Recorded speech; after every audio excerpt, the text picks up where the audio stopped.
মানে সবে শুনে কিন্তু নিজে কিছু বলতে পারে না।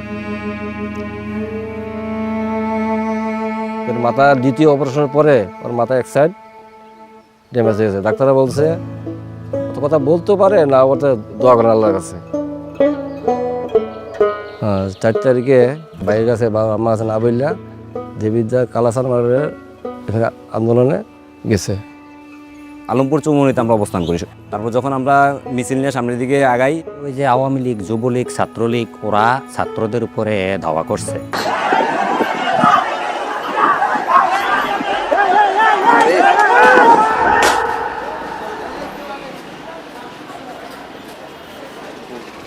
এখানে পিটাইছে।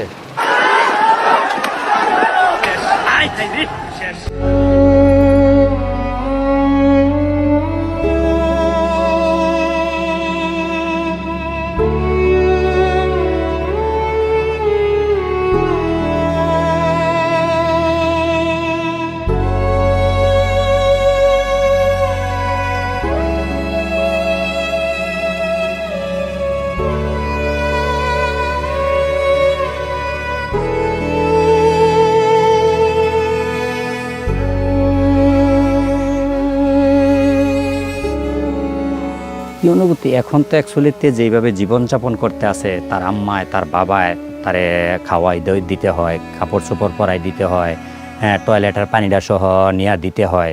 এক ধরনের সে কিন্তু পুরো প্রতিবন্ধী হয়ে গেছে।